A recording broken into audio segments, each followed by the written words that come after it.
Mute. Now you can hear me. Hello. Welcome to my first live stream about The Last of Us TV show. So the reviews are in, and I thought we would go over these reviews together. And so we'll just jump into it. We don't really have anyone in chat right now that I can tell. Oh, no, we have someone watching.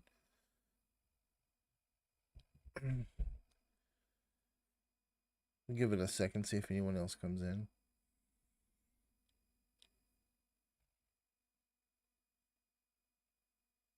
All right. So let's see. This comes from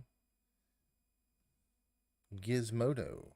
The Last of Us is the best video game adaptation ever, but it's so much more than that. Let's see what they have to say. HBO's new horror drama series, The Last of Us, is the best game adaptation of all time.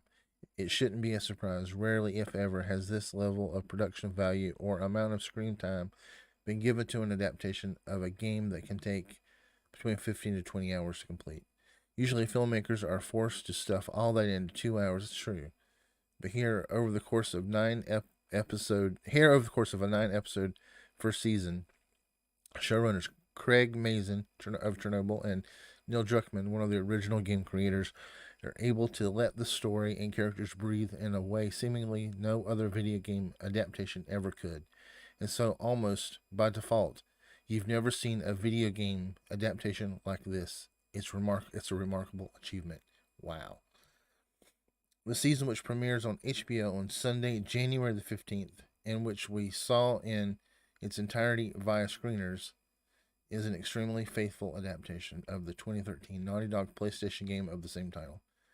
Both follow a man named Joel, the Mandalorian's Pedro Pascal, who finds himself at the beginning of a mysterious, deadly zombie apocalypse. For several years, he suffers unimaginable losses. For several years. And does his best to scrape by. Eventually, through another sad set of circumstances, he's tasked with transporting a feisty teenager named Ellie, Bella Ramsey from Game of Thrones, across a vast, decimated wastelands of America, because Ellie might be humanity's one chance at making everything right again. And then we get Joel and Ellie. As we said, it's a very faithful adaptation of the game. You could basically go over to Wikipedia, read the game's plot description, and have the entire season spoiled beat for beat. Don't do that. If anything, play the game, but you do get the point. That means over the course of the season, fans will be delighted to see many of their favorite unforgettable scenes adapted with a scale worthy of comparison to similar HBO productions.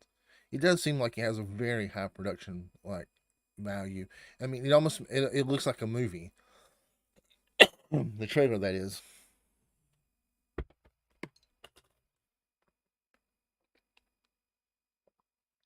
And characters, let's see, where was I? They'll also, especially in the that they also they'll also, especially in the first half of the season, be captivated by new wrinkles and expansions of the story and characters they love revealed for the first time. Episode 3 in particular. I keep hearing about episode 3. It's one of the best, most unexpected episodes of TV we've seen in a while. Man, it's getting this. They're really what's the word I'm looking for? They're really building it up. Similarly, non-fans are likely to be more than a little shocked at the intense, harrowing events that occur in the series, especially with the knowledge there from a video game. In the end, that might end up being one of the most enduring legacies of The Last of Us. It has the potential to cross generations and open the eyes of non-gamers to the level of depth, complexity, and emotion capable in the medium. Yeah, I mean, The Last of Us is the only game that I've ever played that can make me cry over and over and over. And you know the scenes. None of that would work, of course, if not for the spot on casting and performances of the two leads. Joel and Ellie, played by Pascal and Ramsey. Pascal has been fantastic in pretty much everything he's been in. I have to agree with that. But he's rarely had a role as meaty as Joel. And he completely loses himself in it. Joel is a gruff, sad man, capable of and violent, and extremely smart, but also broken from all that life has thrown at him. And you see that in every single facial expression, sigh, or step Pascal takes on screen. It becomes even more evident as Joel grows over the course of the season, creating a bridge from beginning to end that's crucial to set up the end game of the season. Joel with his daughter, played by Nico Parker. Guys, I already told my wife's never. She doesn't play games. She doesn't know the story of this, but she's going to watch this with me. We've already bought some tissues for that first episode. And yet, while Pascal is great, Ramsey is the true revelation. Most of us know Ramsey, who uses they, them pronouns, from their brief powerhouse performances. Lyanna Mormont of the Game of Thrones. I've never seen Game of Thrones. Will take that level of confidence, charisma, and mysterious ferocity and project it onto an angsty American teenager. Ramsey is brilliant as Ellie. Wow. I hope the gamers will feel that way too, if this is true. The character is whip smart, hilariously funny, and says whatever is on her mind. Yep, that's Ellie. You may even at times hate Ellie because of how defiant and annoying she can be, but Ramsey's handle on that is what grounds and ultimately endears the character. Their ability to turn the seemingly aloof, quirky girl into an old soul is remarkable, and much like Pascal as Joel, the performance only gets better as the series moves on. Wow. Because I had my doubts about her, but I was, I'm not like one of these that are like, no, it's not her, it'll never be her. But I was willing to give her a chance, and it looks like, like I could recast her. And I say it like it matters what I think, but you know what I mean. While several characters come in and out of The Last of Us either by necessity or most commonly because they die, the show really leans on that Joel and Ellie dynamic to showcase its important themes. The one that's easiest to see, even at the beginning, is how each represents a different generation in terms of the apocalypse. Joel was there from day one. He lived through it all, saw how it went bad, got worse, and then a little better, as several smaller organizations began to reinstate some level of control, for good or bad. Then there's Ellie, born after the world went to hell, with little to no idea what regular life used to be like. She's excited to learn any tiny thing about how life once was, and her curiosity about the seemingly most trivial thing turns a mirror back on the audience, begging us to appreciate the things we have but rarely think about. We see that at the start, through Joel's eyes, his past, his burden, his plan. He had a family, lost a daughter, and feels despondent because of everything. But as Ellie joins him on this grand quest, he becomes more sure of herself, and becomes more sure of herself. The show shifts over to her point of view, her past, her burdens. Ellie had never had a proper family. She never really experienced true love, and so what at first seemed like an unlikely pairing begins to fit together quite well. The problem Joel and Ellie keep running into, though, is if love or peace is even possible in a world as cruel as this one. And if it is, what lengths would someone have to go in order to get it or keep it? Man, that's so true. Because that world that they live in is just so broken. You might be wondering why I haven't really mentioned zombies yet. This is, after all, a zombie horror show. Yes, well, yes, but no. The Last of Us really isn't too concerned with zombies. Much like the game it's based on, the show is best when it's focusing on the little things, life's small miracles seen through the prism of this dynamic relationship. This ever-present threat of zombies adds a permanent tension throughout, but that's basically their biggest impact. In terms of actual zombies, or they're referred to clickers, there just aren't that many. What? when you're lost in the darkness. To be clear, there's action on every single episode, but that's not because of zombies, and with a handful of exceptions, it never lasts long. More often than not, the action arrives like a smack in the face rather than a slow burn. It's short, intense, exciting, and every single time it's very different and cool. One scene in particular in episode 5 is a major season highlight, but even then, it's never ever the focus, which might be a problem for viewers hoping for nonstop violence or action. But make no mistake, this is not The Last of Us at all. That's really not, I mean, and what they're saying about how the action is intense and fast and then it's going. That's how it is in the game, and I think part of that, is because Joel is just so violent. I mean, he just gets it and then it's done. And you don't. I mean, you have your moments with zombies. Well, the clickers, but it's not like nonstop. Actually, the zombies might represent the biggest change between the series and the game. The show really dials back the action in favor of drama. In a game, you always need to have some sort of action. It's true, and the show's gonna be completely different. So if Joel and Ellie are walking down the street, you better have a few zombies to kill to keep things interesting. But on HBO, that's not the case. Unless the zombies move the story forward in some way or force the characters to make impossible decisions in terrible situations, they're not in the show. They're somewhere off screen, looming as a threat, but that's it. Humans are oftentimes much more villainous on the show, in real life too. But again, that's not as consistent as one might expect.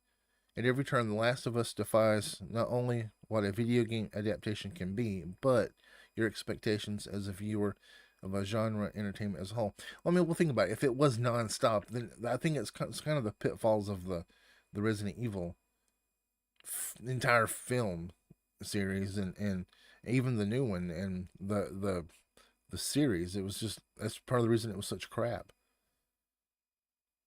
By sucking us in with this post-apocalyptic zombie-infested setting, The Last of Us is able to use those expectations to shine a light on an underappreciated aspects of life, things like family, friends, love, and a nice hot meal. Led by two award-worthy lead performances, the show features stunning production design and locations, powerful writing and filmmaking, all in the service of putting two characters through a truly gut-wrenching page-turner of a story. The season has few peaks and valleys, but the valleys are never that low, and the peaks get incredibly high, resulting in a phenomenal season of television, destined to be one of the year's best. And then it says when it comes on. So that is one really good review, I'll have to say. So let's go on to the next. This is from GameSpot. The Last of Us HBO review. Faithful, additive, and excellent. We're just kind of go over the highlights of this one. Because we've already read one review. There we see some of the tendrils. Let's read this right here. Much of that high bar can be credited to the cast too. Pascal and Ramsey are magnificent as Joel and Ellie. In the first episode, I cried twice watching Pascal perform as Joel. Once at a moment you'll likely guess as if you already know the story, but the other was during a rather basic moment in which Joel was working out of the back of a truck. Pascal's ability to morph into the character whom I've held close to my heart for a decade was a sight to behold, sometimes freezing me in awe. With great nuance, he has to portray two Joels, one before the collapse in 2003 and a new Joel 20 years later. Shades of who he would become can be seen in the former time period. But when the story jumps ahead, his touch of optimism is gone, and an ugly world weariness sets in and hardens him like clay left in the sun. Ramsey, to their credit, similarly captures Ellie's vulgar defiance and sarcasm in a way that often becomes comic relief on the show, even as, like the game, comic relief is a rare thing to witness. The show, also like the game, is rarely about these two. Show, also like the game, is really about these two characters and how their relationship changes over the course of several months. And the pair's chemistry as surrogate father and daughter keeps what's important from the 2013 game without it ever feeling like they're doing impressions of the original actors Ashley Johnson and Troy Baker. So this is overall, this is another really good review. I haven't.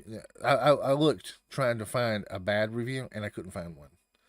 The worst I could find was someone saying that it was too much like the game. The Last of Us review. This is from Yahoo Entertainment. The Last of Us review: a post-apocalyptic drama that can't decide if it's an adaptation or a replay.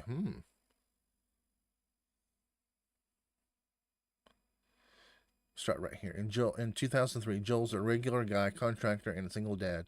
A fungal infection rapidly spreads throughout humanity, turning victims into mad chomping killers. These cordyceps creatures are essentially, though not technically, zombies. Civilization collapse, so J.K. Rowling never finishes Harry Potter, but also never tweets 20 years later. Joel's living in grim Boston, one of the several quarantine zones run by the residual U.S. authority called FEDRA. Beyond the walls linger monsters who used to be people, and people who are the real monsters. That's I like that.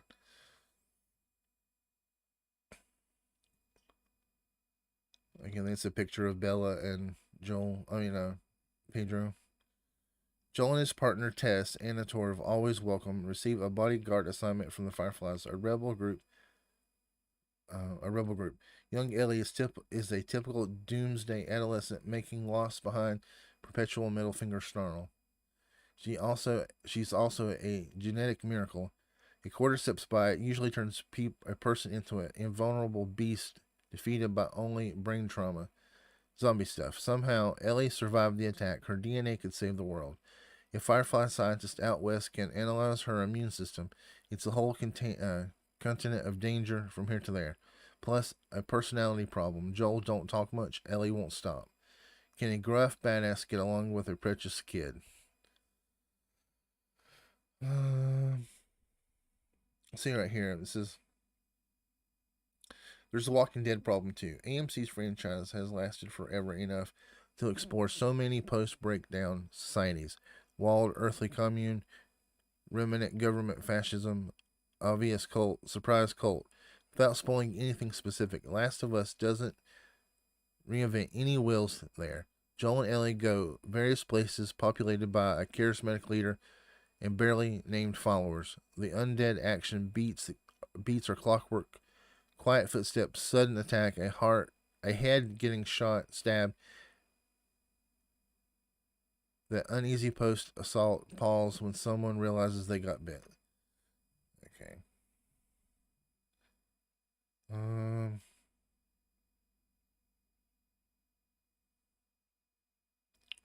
Talks about why the outbreaks, the time frame's been changed.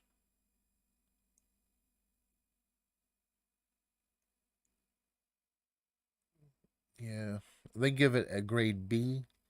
We're not gonna read the full thing. I don't want to read through the whole thing on stream, but if you want to read all these articles, I have links to in the description. This comes from AOL. The Last of Us review. Yes, it's as great as you had hoped it would be. How does it compare to the games? The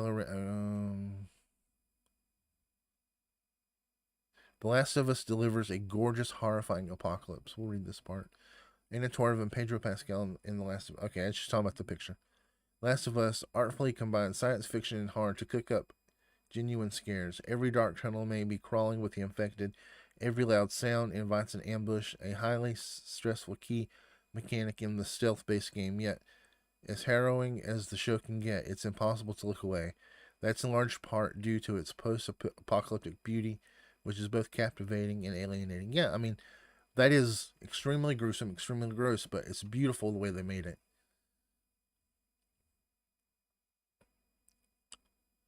Pedro Pascal and Bella Ramsey are Joel and Ellie. We all know that Pedro's gonna do a great job as Joel. Let's read this again. Another part about Ramsey. Then there's Ramsay, so good in Game of Thrones, and Catherine called Birdie, and absolutely extraordinary here. Her performance, at once ferocious and foul-mouthed, playful and vulnerable, is reminiscent of Johnson in the best possible way. Yet Ramsay still managed to make her role her own in this new medium. Thanks to her, it's not hard to believe that Ellie would just as soon attack you with her penknife as she would ambush you with a bad pun. Her most badass moments are treats to watch, but Ramsay's skills truly stand out when Ellie experiences the world around her with childlike wonder. Just like in the game.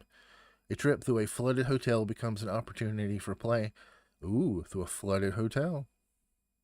A journey to an abandoned mall with her friend Riley, played by Storm Reed, who is also excellent, leads to fun and self-discovery in an otherwise merciless world.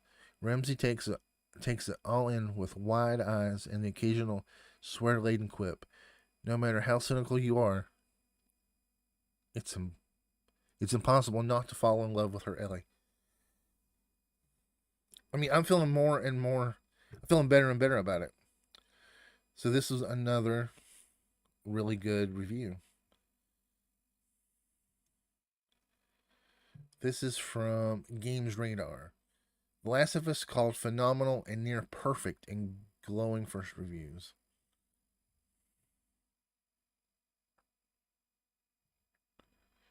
See if we can get any. See this.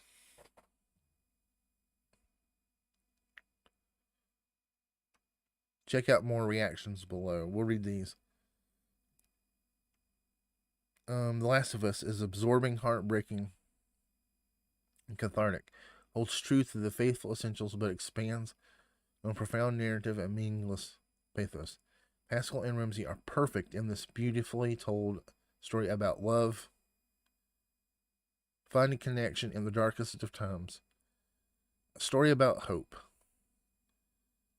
Finished The Last of Us and I'm still a mess.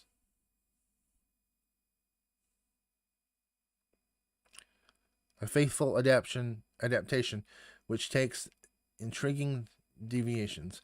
It's a thrilling, emotional ride. Pascal and Ramsay are perfect, helping you form a strong connection. Episode 3 is particularly stunning. As again, Episode 3, we keep hearing about it. Will be one of the best shows of 2023. The Last of Us officially broke the binge model because I was sobbing way too hard to watch more than one episode at a time. So yeah, another really good review. Again, all of these articles are linked in the description, so if you want to read one of them or all of them, you can. And then we have IGN's The Last of Us Season 1 review. There is a video here. I don't know if I can actually show it. So we're not going to, but if you want to watch it, again, it's linked. We get pictures of the different characters. Yeah, we'll close that and go back to just the review.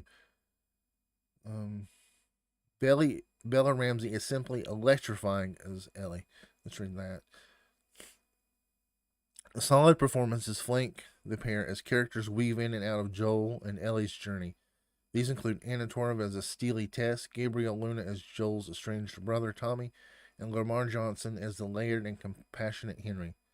Special mention has to go out to Nick Offerman and Murray Bartlett, who are unforgettable as the melancholic Bill and Frank, respectively. We spend fleeting time with some great performances that act to consistently remind us about the fragility of life. If The Last of Us draws up a Venn diagram made of good and evil circles, then the overlapping middle ground would be heavily overpopulated. Yeah, I mean, because you're not really good or bad, you're just people. They're all just people trying to survive. Season one packs a lot into its 9 episodes, which can leave it feeling slightly rushed on occasion as it hurtles towards its ending. It is still a conclusion that packs the gut punch it needs to, though, and one that's ultimately earned. That said, I'm well versed in the world of The Last of Us from playing through each of the games multiple times, but I do wonder if the uninitiated may struggle with the number of new concepts and words, Phaedra, flies, cordyceps, thrown at them consistently in early episodes when the pace is its most express. Well, I thought I was talking about Bella Ramsey. It explores themes mirrored through Ellie's eyes in another later stand-up episode and is a testament to how love between two people, no matter who they are or who they choose to share it with, perseveres even though the world and bodies physically channeling it fade. It's a credit to the show's creators that two Hallmark episodes push queer relationships so firmly to the forefront when it would have been so easily to sneak them in as a footnote. So it must be talking about Bill and Frank's episode and then the DLC episode. They're presented without judgment and with complete celebration in a post-apocalyptic vacuum that denies any air of happiness to thrive. These rare sparks of life are all the more important and impactful, like fireflies illuminating an abandoned glass jar. So I really feel better about it. I feel good about Ellie's performance. I mean, Bella Ramsey's performance as Ellie. Last of Us is more interested in showing the fallout of the violence than the violence itself. It's pretty good too. Which upcoming PlayStation TV or movie adaptation are you most excited for? Well, of course, it's got to be The Last of Us. I didn't know Ghost of Tsushima was getting one. I need to look into that. All right, guys, we're about 30 minutes. I just wanted to share these reviews with you. Again, they're linked in the description, so if you want to check them out, you can. I hope you enjoyed this, and I'll catch you next time.